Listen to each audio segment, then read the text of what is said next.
Don't go. We're going to introduce you to GOCOM coming up next on this morning's Carolina People.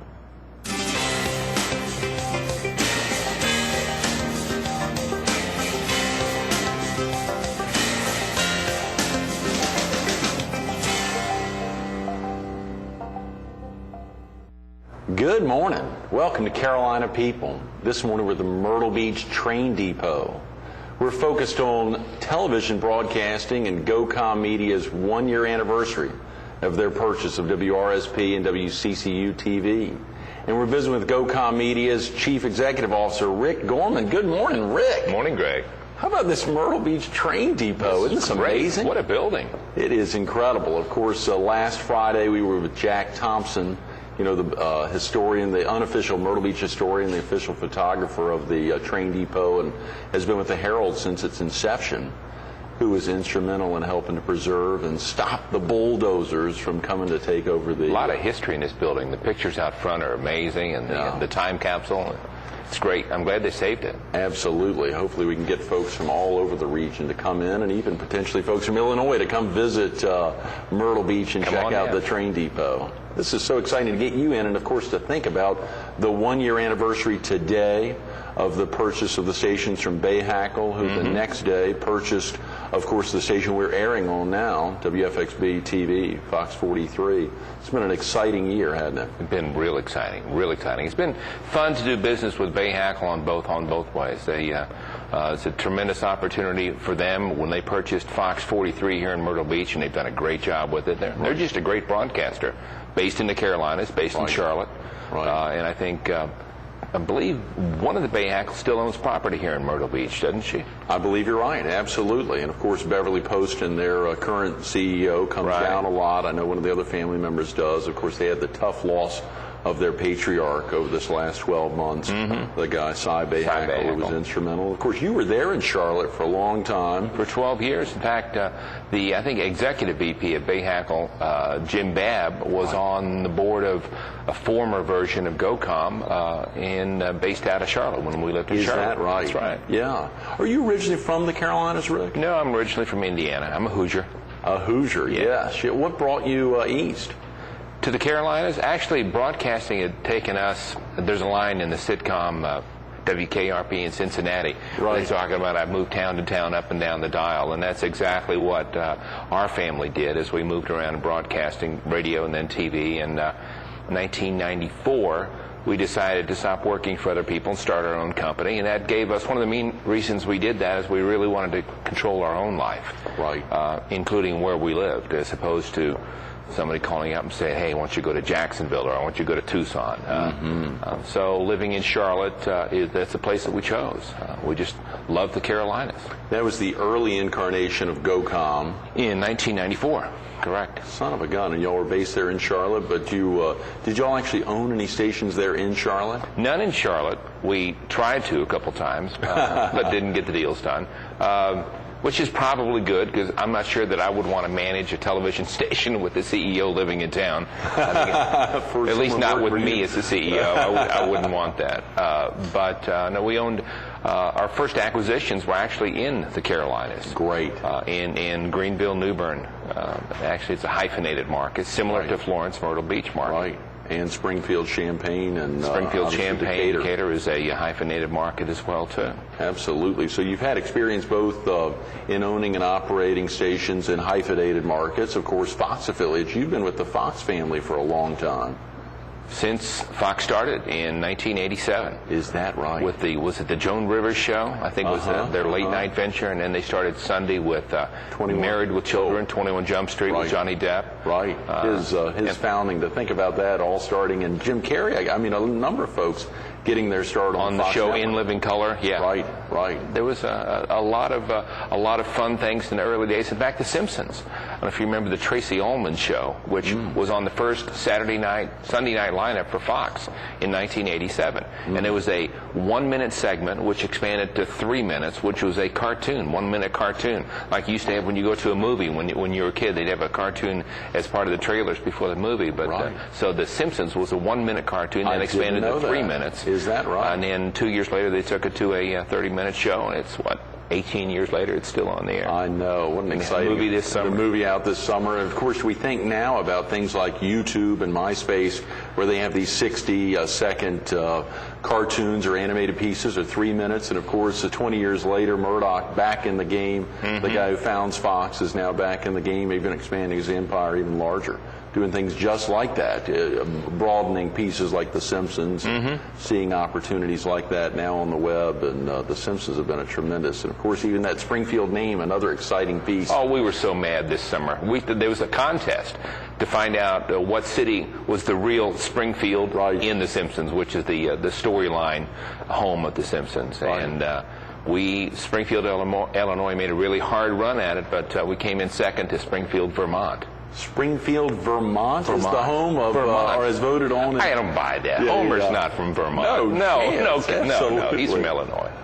He's from Illinois. Yeah, absolutely. Yeah, Surely we not got Missouri, bagged. at least. That's right. Yeah. We got bagged. Yeah. It is so exciting to think about, of course, transitions, and obviously a lot of big transitions right now. You know, we're a little less than 2 years now. February 18th, I think, 2009. Correct. Is the big date when the transition. Is this going to happen, Rick, from analog to digital? I think it's going to happen for a couple reasons, and I don't know how much the viewers really know out there. When I talk to just mainstream people who are just users of television as opposed to people who are involved, I don't think that most people grasp what's going to happen. And if you will, the spectrum, the television spectrum, which is the airwaves on which the signal is broadcast, if you can imagine it's one long line, well, this segment is the analog segment where we currently are broadcasting on. And channel 43, this station is broadcasting on channel 43 in this spectrum over here. Well, in about 10 years ago, the FCC, really driven by the government budgeting process, decided that we want to take this analog spectrum and we want to sell that to people who are cellular companies, the AT&Ts, the Verizons, the people who are cell phone companies, because I think there's hundreds of billions. There's a lot of money on the table. I don't know what the exact number is, but they're going to sell that spectrum so that there's more cellular space available, and it's worth a lot of money. Sure. And the reason they said that they could sell this part of the spectrum is because over here on this other part of the line is the digital spectrum.